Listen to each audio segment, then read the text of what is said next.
Hello dear, आज हम colligative properties को डिस्कस करने वाले हैं कि हमारी कॉलिगेटिव प्रॉपर्टीज जो है वो क्या कहलाती हैं। तो सॉल्यूशन की ऐसी प्रॉपर्टीज जो कि नॉन वोलेटाइल सॉल्यूट के नंबर ऑफ मोल्स पे डिपेंड करती हैं, तो ऐसी प्रॉपर्टीज को हम कॉलिगेटिव प्रॉपर्टीज बोलते हैं। कॉलिगेटिव प्रॉपर्टीज जो है वो डायरेक्टली प्रोपोर्शनल होती हैं number of moles of non volatile solute in the solution. अगर हमारे पास glucose, sodium chloride, magnesium chloride and aluminium chloride ये हमारे पास नॉन वोलेटाइल सॉल्यूट हैं, तो इनके अगर हमने इक्विमुलर सॉल्यूशन जो है वो बनाए तो कॉलिगेटिव प्रॉपर्टीज जो है वो मैक्सिमम एल्यूमिनियम क्लोराइड के केस में होंगी। रीजन ये है कि यहाँ पे 4 मोल आयन बन रहे हैं। फिर होगी मैग्नीशियम क्लोराइड के केस में क्योंकि यहाँ पे 3 मोल आयन बन रहे हैं। फिर होगी सोडियम क्लोराइड के केस में क्योंकि यहाँ पे 2 मोल आयन बन रहे हैं। और सबसे कम होगी ग्लूकोज के केस में क्योंकि यहाँ पे सबसे कम 1 मोल ग्लूकोज प्रेजेंट है। तो कॉलिगेटिव प्रॉपर्टीज जो है वो number of mole of non volatile solute particles पे डिपेंड करती हैं। फिर जो हमारी कॉलिगेटिव प्रॉपर्टीज होती है वो 4 टाइप की होती है। पहली है relative lowering of vapour pressure, second है elevation of boiling point, third है depression in freezing point, fourth है ऑस्मोटिक प्रेशर। तो सबसे पहले हम relative of lowering of vapour pressure क्या कहलाता है इसको डिस्कस करेंगे। तो relative lowering of vapour pressure, तो देखो जरा, यहाँ पे हमने प्योर सॉल्वेंट लिया है और इस बीकर में हमारा सॉल्यूशन है जिसमें नॉन वोलेटाइल सॉल्यूट जो है वो डिसॉल्व है। तो हमको पता है कि ये नॉन वोलेटाइल सॉल्यूट है, मतलब नॉन वोलेटाइल सॉल्यूट तो वेपर में कन्वर्ट होगा नहीं। तो यहाँ पे सॉल्यूशन का वेपर प्रेशर हो जाएगा कम, क्योंकि सॉल्यूशन वेपर बनेगी कम तो वेपर प्रेशर हो जाएगा कम। और प्योर सॉल्वेंट का वेपर प्रेशर हो जाएगा ज़्यादा, क्यों? क्योंकि यहाँ पे ज़्यादा पेपर बनेगी। रीज़न ये है कि यहाँ पे कोई भी ऑब्स्टिकल नहीं है, जबकि यहाँ पे ये नॉन वोलेटाइल सॉल्यूट के पार्टिकल है, ये ऑब्स्टिकल पैदा कर रहे हैं, इस कारण यहाँ पे वेपर कम बन रही है।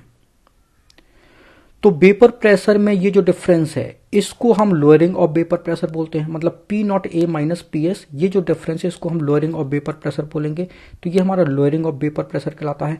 Lowering of vapour pressure and vapour pressure of pure solvent, ये जो हमारा रेशियो होगा इसको हम बोलते हैं relative lowering of vapour pressure. तो ये रेशियो हमारा relative lowering of vapour pressure कहलाता है और ये इक्वल होता है मोल फ्रैक्शन ऑफ सॉल्यूट के। तो चाई बी जो है वो सॉल्यूट का मोल फ्रैक्शन है, तो चाई बी की जगह हम लिख सकते हैं NB upon NB plus Na। तो बस relative lowering of vapour pressure का हमारा ये फॉर्मूला हो जाएगा। मोल जो है वो हमारा वेट अपॉन मोलर वेट होता है, तो NB जो है हम WB अपॉन MB लिखेंगे, NB WB upon MB, Na जो है WA अपॉन Ma हो जाएगा। तो ये हमारा relative lowering of vapour pressure का फॉर्मूला हो गया। अगर आपका सॉल्यूशन बहुत ज़्यादा डाइल्यूट है तो उस डाइल्यूटेड सॉल्यूशन में ये जो हमारे सॉल्यूशन के मोल है, उस सॉल्यूशन के मोल में आप सॉल्यूट के मोल को नेग्लिजिबल मान सकते हो। तो हमारा फॉर्मूला बनेगा ये relative lowering of vapour pressure equal to NB upon Na। तो NB WB अपॉन MB और Na जो है वो WA अपॉन Ma हो जाएगा। बस इस फॉर्मूले से हम न्यूमेरिकल क्वेश्चन सॉल्व करेंगे। तो ये definition lowering of vapour pressure की है और ये relative lowering of vapour pressure की डेफिनेशन है जिसको आपको नोट करना है। अब हमारा न्यूमेरिकल क्वेश्चन है, अ solution is prepared by dissolving 10 gram of non volatile solute in 200 gram of water. It has a vapor pressure of 31.84 mmHg at 308 Kelvin. Calculate the molar mass of the solute. Vapor pressure of pure water at 308 Kelvin equal है 32 mmHg। तो WB जो है, जो solute का wait है वो हमारा कितना है, वो 10 ग्राम है। MB जो है वो हमें पता लगाना है। WA सॉल्वेंट का वेट जो है वो 200 ग्राम है, ठीक है। 200 ग्राम जो है वो सॉल्वेंट है, वाटर है। Ma जो है वाटर का मोलर वेट जो है वो 18 होता है। सॉल्यूशन का वेपर प्रेशर जो है वो 31.84 गिवन है और जो हमारा प्योर सॉल्वेंट वाटर का वेपर प्रेशर जो है वो 32 mmHg गिवन है, ठीक है। तो बस वैल्यू पुट कर देनी है। तो ये हमारा relative lowering of vapour pressure का फॉर्मूला हो गया। तो मोल की जगह हम वेट रख देंगे, तो वेट रख दिया हमने। तो P नॉट A 32 था, PS 31.84 था, P not A 32 equal to WB 10 था, MB जो है वो डिटरमाइन करना है, WA 200 था, ये 18 है। इसको जब सॉल्व करोगे तो ये 180 ग्राम मोल इनवर्स आएगा। तो बस ये हमारा मोलर मास आ गया। फिर अगला क्वेश्चन है, at 25 degree Celsius the saturated vapour pressure of water is 3.165 kilo pascal. Find the saturated vapour pressure of a 5% aqueous solution of urea at the same temperature. Molar mass of urea equal है 60 ग्राम mole inverse. तो जो हमारा solvent का vapour pressure है वो 3.165 kilo pascal जो है वो दिया हुआ है। ये सॉल्वेंट का सॉल्यूशन का वेपर प्रेशर हमें डिटरमाइन करना है। डब्ल्यू बी मतलब सॉल्यूट का मास जो है वो 5 ग्राम है, क्योंकि 5% है, तो 5 ग्राम सॉल्यूट है और 95 ग्राम जो है वो हमारा क्या होगा, सॉल्वेंट होगा। तो डब्ल्यू ए सॉल्वेंट का मास जो है वो 95 ग्राम होगा। एम बी सॉल्यूट का मोलर मास जो है वो 60 है, यूरिया का 60 दिया हुआ है मोलर मास, ठीक है, ये 60 दिया हुआ है, और सॉल्वेंट का मोलर मास जो है वो 18 है। तो बस relative lowering of vapour pressure का ये हमारे पास फॉर्मूला है। पी नॉट ए 3.165 है, पी एस डिटरमाइन करना है, पी नॉट ए 3.165 है, वेट सॉल्यूट का 5 है, सॉल्यूट का मोलर वेट 60, सॉल्वेंट का वेट 95, सॉल्वेंट का मोलर वेट 18। तो बस सॉल्यूशन का वेपर प्रेशर इतना आ जाएगा जब आप इसको सॉल्व करोगे। तो ये हमारा relative lowering of vapour pressure हो गया। हेलो डियर, आज हम सॉल्यूशन की सेकंड क्वालिटेटिव प्रॉपर्टीज को डिस्कस करेंगे, जो है एलिवेशन ऑफ बॉइलिंग पॉइंट। तो हमको पता है कि जो हमारा प्योर सॉल्वेंट है और जो हमारा सॉल्यूशन है, सॉल्यूशन कैसा होना चाहिए, नॉन वोलेटाइल सॉल्यूट का सॉल्यूशन होना चाहिए। तो सॉल्यूशन का बॉइलिंग पॉइंट जो है वो सॉल्वेंट के बॉइलिंग पॉइंट से ज़्यादा होता है, इस कारण हम इसको बोलते हैं एलिवेशन ऑफ बॉइलिंग पॉइंट। तो जब प्योर सॉल्वेंट में हम नॉन वोलेटाइल सॉल्यूट डाल देते हैं तो हमारा सॉल्यूशन बन जाता है, और इस सॉल्यूशन का बॉइलिंग पॉइंट जो है वो प्योर सॉल्वेंट के बॉइलिंग पॉइंट से ज़्यादा होता है, जिसको हम एलिवेशन ऑफ बॉइलिंग पॉइंट बोलते हैं। तो जो हमारा एलिवेशन ऑफ बॉइलिंग पॉइंट है वो डायरेक्टली प्रोपोर्शनल होता है मोलैलिटी ऑफ सॉल्यूशन के। तो यहाँ पे प्रोपोर्शनल साइन हटाएंगे तो इक्वल आएगा, और एक कांस्टेंट रखा जाएगा के बी, तो डेल टी बी इक्वल हो जाएगा के बी डॉट मोलैलिटी। तो के बी को हम बोलते हैं एलिवेशन बॉइलिंग पॉइंट कांस्टेंट, जिसको कि एबुलिस्कोपिक कांस्टेंट भी बोला जाता है, और ये हमारी मोलैलिटी होती है। तो जब आपका सॉल्यूट कैसा हो, नॉन इलेक्ट्रोलाइट हो, तो हमारा ये फॉर्मूला काम करेगा। अगर आपका सॉल्यूट जो है वो इलेक्ट्रोलाइट है तो निश्चित तौर पे वो आयंस देगा, और आयंस देगा तो फिर हमें वांट ऑफ फैक्टर आई जो है वो इंक्लूड करके लिखना होगा। तो डेल टी बी इक्वल हो जाएगा आई के बी इंटू मोलैलिटी। तो ये हमारे इलेक्ट्रोलाइटिक सॉल्यूशन के लिए है। तो आई जो है वो नंबर ऑफ आयंस होते हैं, जिसको कि हम वांट ऑफ फैक्टर बोलते हैं। मोलैलिटी क्या होती है, weight of solute, molar weight of solute 1000 upon weight of solvent in gram. तो मोलैलिटी की जगह हम रखेंगे ये, के बी हमारा ज्यों का त्यों है और डेल टी बी ज्यों का त्यों है। तो हमारा फॉर्मूला ये बन गया, और इस फॉर्मूले से हम न्यूमेरिकल क्वेश्चन सॉल्व करेंगे। अब हम एलिवेशन ऑफ बॉइलिंग पॉइंट का ग्राफ देखेंगे। तो हमें ग्राफ प्लॉट करना है टेम्परेचर एंड वेपर प्रेशर पे। तो ये वेपर प्रेशर जो है वो प्योर सॉल्वेंट का, और ये 1 atm पे है। तो प्योर सॉल्वेंट जो है वो 1 एटमॉस्फेरिक प्रेशर पे बॉयल होने लगेगा। तो इसका बॉइलिंग टेम्परेचर ये है टी नॉट बी। अब जैसे इसमें हमने थोड़ा सा सॉल्यूट डाल दिया तो वेपर प्रेशर जो है वो डिक्रीज हो गया, अब हो गया P1। अब सॉल्यूशन का वेपर प्रेशर जो है वो डिक्रीज हो गया। अब सॉल्यूशन अगर बॉयल होगा तो बॉइलिंग टेम्परेचर जो है वो बढ़ जाता है। तो बॉइलिंग टेम्परेचर बढ़ जाएगा, कितना हो जाएगा, ये टी नॉट बी से हो गया T1। लेकिन बॉयल कब होगा, जब प्रेशर 1 atm पहुंच जाए। तो ये से हम यहाँ 1 atm तक ले जाते हैं। तो इस पॉइंट पे जो है वो हमारा सॉल्यूशन जो है वो बॉयल होगा, ठीक है।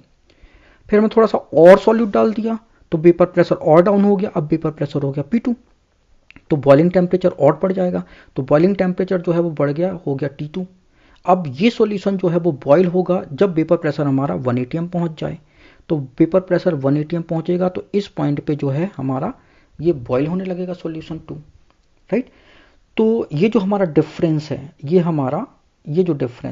जो हमारा डिफरेंस है, इसको हम बोलते हैं एलिवेशन ऑफ बॉइलिंग पॉइंट।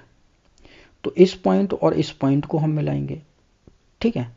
तो ये हमारा सॉल्यूशन 2 हो गया। इस पॉइंट और इस पॉइंट को मिलाएंगे तो ये हमारा सॉल्यूशन 1 हो गया।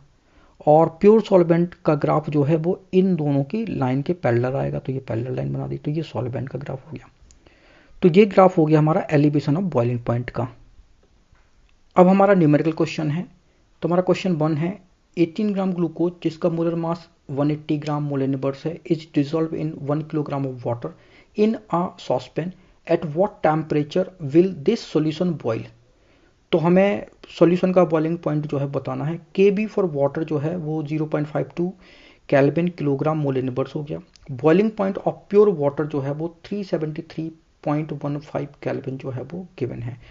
तो elevation of boiling point del T B equal होता है के बी इंटू एम, ये मोलरिटी कहलाती है। मोलरिटी का फॉर्मूला आपको पता है, weight by molar weight 1000 weight of solvent in gram. तो डेल टी बी हम ये निकाल लेते हैं पहले। के बी 0.52 दिया है, ग्लूकोज का वेट 18 ग्राम दिया है, मोलर वेट 180 दिया था, 1000 और 1 किलोग्राम सॉल्वेंट था, तो 1 किलोग्राम मतलब 1000 ग्राम हो गया, तो 1000 से ये 1000 कैंसिल हो गया। ठीक है, तो ये से हमारा ये कैंसिल हो गया तो 10 बनेगा, और ये डिवाइड करोगे तो 0.052 केल्विन बनेगा। तो डेल टी बी जो है वो हमारा कितना आया 0.052 केल्विन, और डेल टी बी इक्वल होता है T B minus T B not. ये प्योर सॉल्वेंट का बॉइलिंग पॉइंट है और ये सॉल्यूशन का बॉइलिंग पॉइंट है। ठीक है, तो डेल टी बी इतना है, सॉल्यूशन का बॉइलिंग पॉइंट डिटरमाइन करना है। जो हमारा आपका जो सॉल्वेंट है इसका बॉइलिंग पॉइंट 373.15 दिया है, तो टी बी सॉल्यूशन का बॉइलिंग पॉइंट जो है वो आ जाएगा, ये इस तरह जाएगा तो प्लस का हो जाएगा, तो प्लस करोगे तो ये 373.202 केल्विन आ गया। फिर हमारा सेकंड क्वेश्चन है, a 1.00 molal aqueous solution of trichloroacetic acid is heated to its boiling point. The solution has the boiling point 100.18 degree Celsius. Determine the want-off factor for trichloroacetic acid. Kb for water दिया है 0.512 kelvin kilogram mole inverse. तो del T B equal है I K B into M. Molality given है, K B की value given है, आई हमें determine करना है, और ये डेल टी बी जो है वो हमको गिवन है। तो देखो ज़रा, I equal to del T B K B by M. तो डेल टी बी क्या होता है, boiling point of solution minus boiling point of pure solvent K B into M. तो आई इक्वल टू, ये जो सॉल्यूशन का boiling point 100.18 degree Celsius था, pure water का बॉइलिंग पॉइंट 100 डिग्री सेल्सियस है, तो टी नॉट बी 100 हो गया। ये के बी जो है 0.521 वाटर के लिए होता है, मोलैलिटी 1 दी थी, तो आई इक्वल जो है वो आ जाएगा हमारा 0.345। फिर हमारा थर्ड क्वेश्चन है, elevation of boiling point of 1 molar KCl solution is nearly double than that of 1 molar sugar solution. तो del T B equal to I K B M, ये केसीएल के लिए है, और del T B I K B M ये हमारा glucose के लिए है। तो ग्लूकोज के लिए आई की वैल्यू 1 होगी और केसीएल के लिए आई की वैल्यू 2 होगी, क्योंकि केसीएल जो है वो आयनाइज हो रहा है के पॉजिटिव एंड सीएल नेगेटिव में, तो 2 आयन जो है यहाँ पे बन रहे हैं केसीएल में, तो आई वैल्यू यहाँ पे 2 है। ग्लूकोज के 1 मोल से 1 मोल ग्लूकोज ही बना, तो आई की वैल्यू 1 है।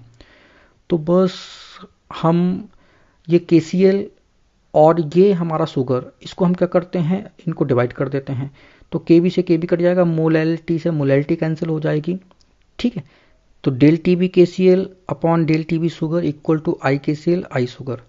तो आई के सी एल 2 है, आई शुगर जो है उसकी वैल्यू 1 है। तो फिर यहाँ पे ये क्रॉस मल्टीप्लिकेशन होगा, तो हम कह सकते हैं कि जो हमारा एलिवेशन ऑफ बॉइलिंग पॉइंट के सी एल का है वो शुगर के एलिवेशन बॉइलिंग पॉइंट का कैसा है, डबल है। तो ये हमारा एलिवेशन ऑफ बॉइलिंग पॉइंट हो गया। हेलो डियर, आज हम डिप्रेशन इन फ्रीजिंग पॉइंट को डिस्कस करेंगे। जो हमारा प्योर सॉल्वेंट है, अगर इसका वेपर प्रेशर जो है वो 1 atm के इक्वल हो जाता है तो वो फ्रीज हो जाएगा।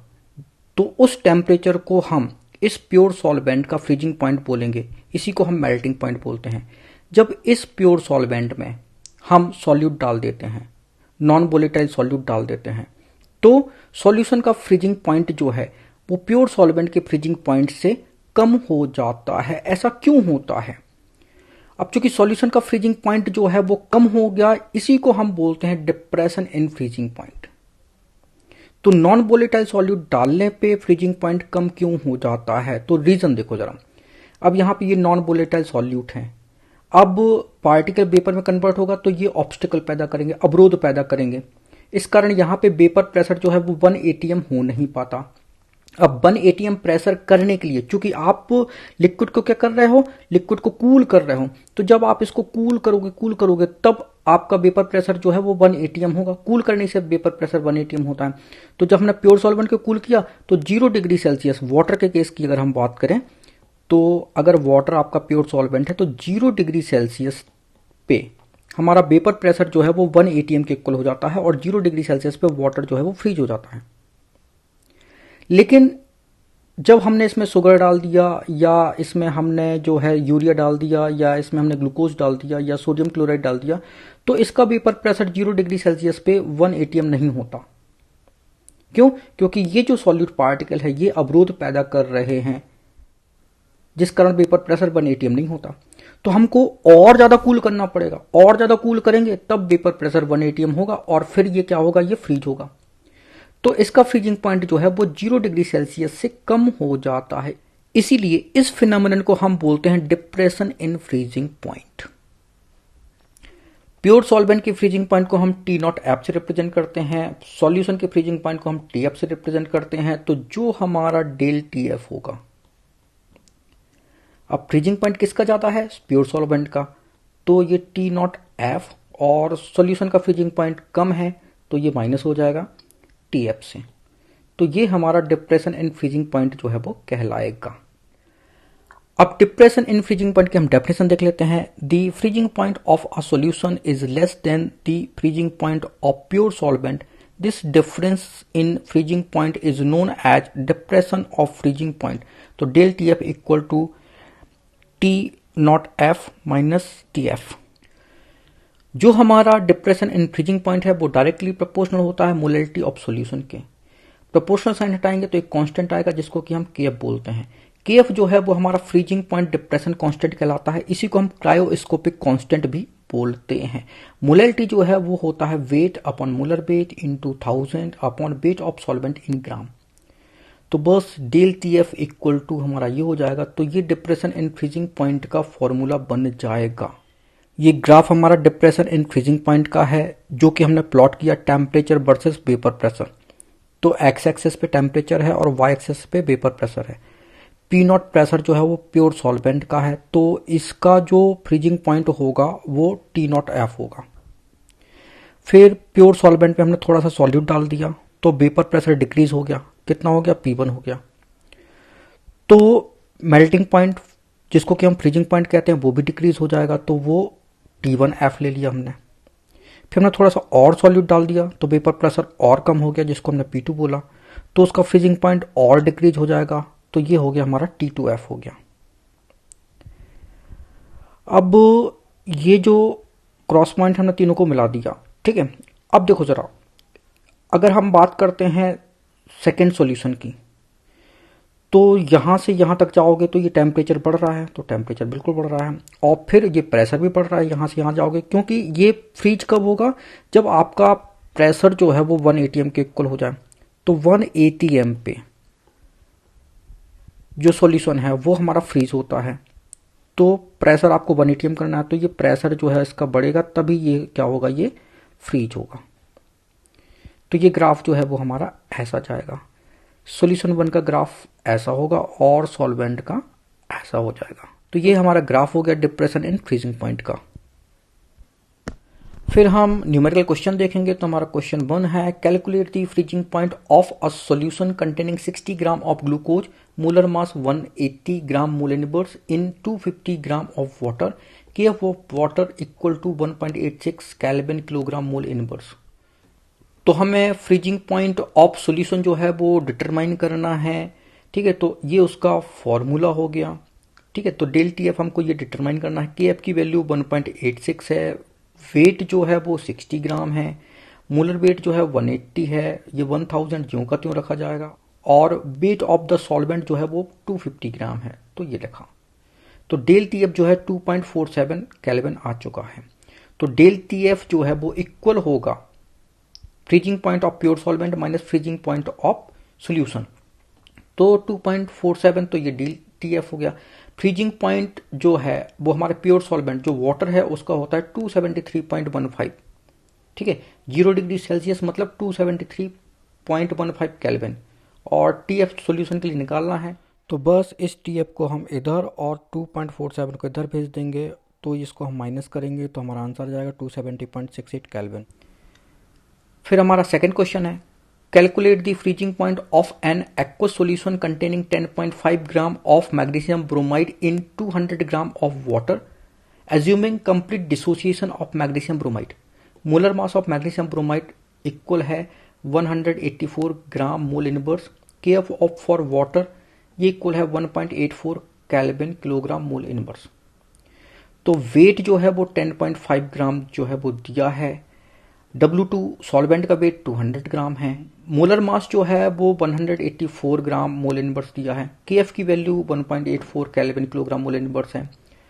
TF जो है वो हमको डिटरमाइन करना है। मैग्नीशियम ब्रोमाइड जो है आयनाइज होता है, magnesium di positive 2 Br negative में, तो टोटल हमारे 3 आयन हुए। तो I जो है वांट ऑफ फैक्टर जो है वो 3 के इक्वल होगा।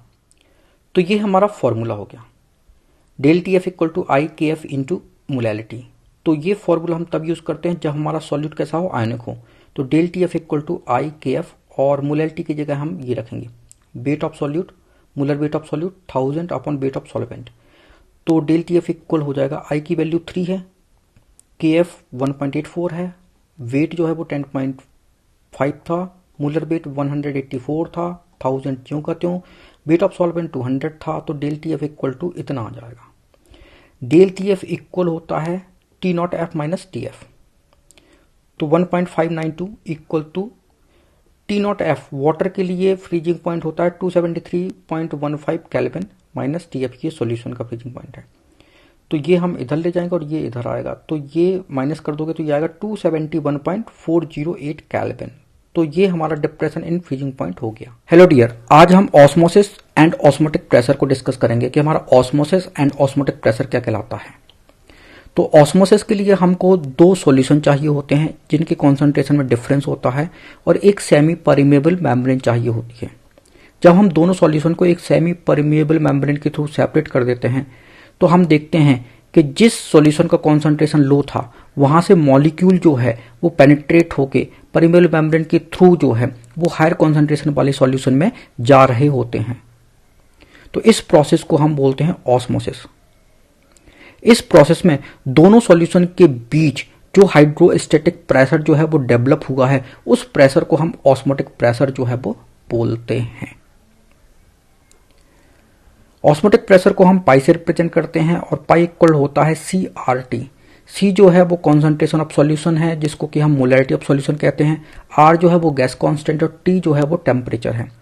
कॉन्सेंट्रेशन C जो है वो हमारा होता है मोल पर लीटर और मोल जो है वो हमारा होता है वेट बाय मोलर वेट। तो पाई इक्वल हो जाएगा हमारा wait by molar weight into volume RT। तो ये फॉर्मूला जो है वो हमारे नॉन आयनिक सॉल्यूट के लिए है, और अगर हमारा सॉल्यूट जो है वो आयनिक है तो pi equal to I weight upon molar weight volume RT हो जाएगा। ठीक है, तो जब हमारा इलेक्ट्रोलाइट आयनिक है तो हमारा ये फॉर्मूला, अगर नॉन आयनिक इलेक्ट्रोलाइट है तो हमारा ये फॉर्मूला लगेगा। तो ये सब आपको पता है क्या होते हैं। फिर इसके बाद हम बर्कले एंड हार्टले मेथड से ऑस्मोटिक प्रेशर को डिस्कस करेंगे। तो ये हमारा एक सिलेंडर है, जो बीच वाला पोर्शन है इसमें वाटर भरा हुआ है, और ये इधर जो आउटर पोर्शन है उसमें सॉल्यूशन भरा हुआ है। ठीक है, जैसे कि आपका पेन होता है, रिफिल होता है, तो ये रिफिल वाला पार्ट है और ये पेन का कवर है, राइट, जिसमें सॉल्यूशन भरा हुआ है और रिफिल में वाटर भरा हुआ है।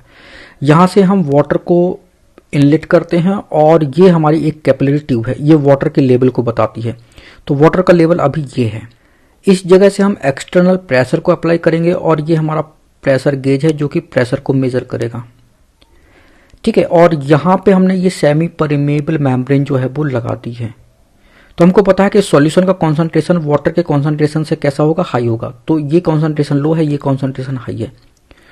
तो वाटर के मॉलिक्यूल जो है वो सॉल्यूशन में जो है वो पेनिट्रेट करेंगे, तो वाटर के मॉलिक्यूल जो है वो सॉल्यूशन में जो है वो जाना स्टार्ट कर देंगे। ठीक है, तो जाना स्टार्ट कर देंगे तो हमने देखा कि ये जो वाटर का लेवल है ये कैसा होगा, डाउन होगा। पहले लेवल यहां था और अब लेवल जो है वो मान लीजिए यहां आ गया।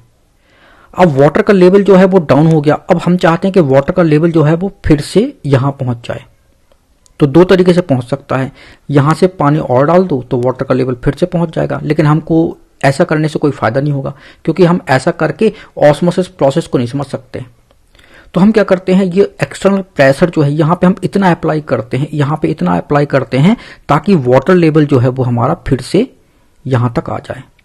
तो इसका मतलब है कि अब सॉल्यूशन से वाटर जो है वो कहाँ आ रहा है, इस बीच वाले कंटेनर में आ रहा है, ये जो हमारी सेमी परमेबल मेम्ब्रेन है, इसका रोल क्या होता है? सेमी परमेबल मेम्ब्रेन के थ्रू जो है वो केवल और केवल सॉल्वेंट का पार्टिकल आ सकता है और जा सकता है। सॉलिड का पार्टिकल सेमी परमेबल मेम्ब्रेन के थ्रू ना आ सकता है और ना जा सकता है। तो सॉल्यूशन में जो वाटर का पार्टिकल है वो क्या होगा, वो इस वाटर में आना शुरू कर देगा। मतलब अब प्रोसेस जो है वो ऐसी हो जाएगी जब हम एक्सटर्नल प्रेशर जो है वो लगा देंगे। तो जब हमारा कैपिलरी का लेवल जो है वो इनिशियल लेवल के इक्वल हो जाता है तो प्रेशर गेज से हम प्रेशर को मेजर कर लेते हैं और जो प्रेशर आएगा उसको हम बोलते हैं ऑस्मोटिक प्रेशर। तो अब आपको समझ में आ गया होगा कि हमारा ऑस्मोटिक प्रेशर जो है वो क्या कहलाता है। फिर हमारा रिवर्स ऑस्मोसिस जो है वो क्या कहलाता है। तो रिवर्स ऑस्मोसिस को समझने के लिए आप फिर से इस डायग्राम पे आओ। ये डायग्राम जो है वो एज इट इज है, यहां पे कोई भी जो है वो चेंज नहीं हुआ।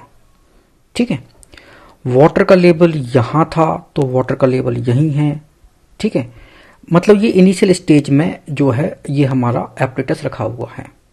अगर ये ऐसे ही रखा रहा तो वाटर जो है इस सॉल्यूशन के अंदर जो है वो जाना स्टार्ट कर देगा। ठीक है, तो ये लेवल जो है वो गिरेगा। लेकिन हम स्टार्टिंग से ही एक्सटर्नल प्रेशर जो है वो इतना अप्लाई करते हैं ताकि वाटर का मॉलिक्यूल जो है वो इस सॉल्यूशन में ना जाने पाए। तो इस प्रेशर को हम क्या बोलते हैं, ऑस्मोटिक प्रेशर बोलेंगे। ठीक है, और अगर हमने एक्सटर्नल प्रेशर जो है वो ऑस्मोटिक प्रेशर से ज्यादा अप्लाई कर दिया तो फिर क्या होगा, फिर हमारे सॉल्यूशन के जो वाटर मॉलिक्यूल हैं वो वाटर में जो है वो जाना शुरू कर देंगे। जाना शुरू कर देंगे तो ये लेवल जो है वो अप हो जाएगा, बढ़ जाएगा। अब जैसे ये लेवल बढ़ेगा इसको हम बोलते हैं रिवर्स ऑस्मोसिस। तो रिवर्स ऑस्मोसिस क्या होता है अब आपको समझ में आ गया होगा। जब एक्सटर्नल प्रेशर जो है वो ऑस्मोटिक प्रेशर से हम हाई कर देते हैं तो ऑस्मोसिस रिएक्शन जो है वो रिवर्स होने लगती है। इसी को हम रिवर्स ऑस्मोसिस बोलते हैं। अब हम आइसोटोनिक सॉल्यूशन को समझेंगे कि हमारा आइसोटोनिक सॉल्यूशन क्या कहलाता है।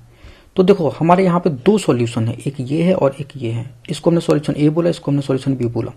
इसका कॉन्सेंट्रेशन लो है, इस कारण ये हमारा हाइपोटोनिक सॉल्यूशन कहलाएगा। इसका कॉन्सेंट्रेशन हाई है तो ये हमारा हाइपरटोनिक सॉल्यूशन कहलाएगा। ये सेमी परमेबल मेम्ब्रेन हमने यहाँ पे लगा दी है। तो क्या होगा, यहाँ से वाटर मॉलिक्यूल जो है वो सेमी परमेबल मेम्ब्रेन के थ्रू यहाँ पे जाना शुरू कर देगा। तो वाटर मॉलिक्यूल जो है वो यहां से यहां जाना शुरू कर देगा। एक टाइम ऐसा आएगा कि ये दोनों लेवल जो है वो इक्वल हो जाएंगे, दोनों सॉल्यूशन के कॉन्सेंट्रेशन जो है वो इक्वल हो जाएंगे। तो जब दोनों सॉल्यूशन के कॉन्सेंट्रेशन इक्वल हो गए तो ऐसे पेयर को हम आइसोटोनिक सॉल्यूशन बोलते हैं। तो सॉल्यूशन का ऐसा पेयर जहां पे उनके कॉन्सेंट्रेशन कैसे हो, इक्वल हो जाएं, तो उसको हम आइसोटोनिक सॉल्यूशन बोलते हैं। तो ऑस्मोसिस प्रोसेस जो है वो तब तक चलती रहती है जब तक कि दोनों सॉल्यूशन के कॉन्सेंट्रेशन जो है वो इक्वल नहीं हो जाते।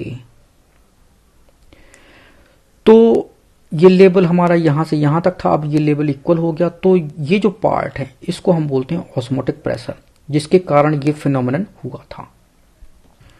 तो वो हाइड्रोस्टेटिक प्रेशर जिसके थ्रू लोअर कॉन्सेंट्रेशन के सॉल्वेंट पार्टिकल जो है वो हायर कॉन्सेंट्रेशन में जाते हैं थ्रू सेमी परमेबल मेम्ब्रेन, उसी को हम बोलते हैं हाइड्रोस्टैटिक प्रेशर। इसके बाद हमारा क्वेश्चन आ जाएगा, at 300 kelvin 30 gram of glucose present in a litre of its solution has an osmotic pressure of 4.98 bar. If the osmotic pressure of a glucose solution is 1.52 bar at the same temperature, what would be its concentration? तो हमें concentration जो है वो बताना है कितना होगा। तो ऑस्मोटिक प्रेशर पाई इक्वल होता है CRT, तो पाई इक्वल हो जाएगा N/VRT। ठीक है, तो पाई और V कर दें हम तो ये NRT। ठीक है, जो कि PV इक्वल टू NRT जैसा ही हमारा फॉर्मूला बन गया। तो अगर हमारा सॉल्यूशन वेरी डाइल्यूट है तो फिर वो आइडियल गैस इक्वेशन जैसा बिहेवियर शो करता है। मतलब ये पाई जो है ऑस्मोटिक प्रेशर जो है वो गैस प्रेशर के इक्वल हो जाता है। जो हमारा P1V1 इक्वल टू P2V2 होता है, तो ऐसे ही हम यहाँ पे भी पाई1V1 इक्वल टू पाई2V2 कर सकते हैं। तो हमने किया, ये हमारा पाई1 4.98 था, पाई2 1.52 था। वॉल्यूम जो है वो 1 लीटर था, V2 हम वॉल्यूम डिटरमाइन करेंगे। तो V2 जो है वो हमारा 3.28 लीटर आ गया। अब हमको पता है कि जो हमारा molarity M1V1 equal to M2V2 होता है, इसी प्रकार M जो है हमारा कॉन्सेंट्रेशन कहलाता है, V वॉल्यूम है, तो C1V1 इक्वल टू C2V2 हो जाएगा। तो अब हम ये C1 जो है डिटरमाइन करेंगे, तो C equal N upon V है और N क्या होता है, weight upon molar weight into ये वॉल्यूम ज्यों का त्यों। ठीक है, तो वेट जो है वो 30 ग्राम दिया था, मोलर वेट ग्लूकोज का 180 होता है, वॉल्यूम 1 लीटर था, तो ये C1 जो है हमारा 1/6 हो गया। तो C1 हमारा 1/6 है, वॉल्यूम 1 लीटर है, C2 डिटरमाइन करना है, V2 जो है वो 3.28 लीटर जो है वो आया है। तो C2 जो है वो हमारा कितना आ जाएगा, 0.05। तो C2 हो जाएगा हमारा 0.05 मोल पर लीटर। तो ये उसका यूनिट हो गया। You please subscribe my channel and press bell icon. You also like, comment and share my videos. Thanks for watching.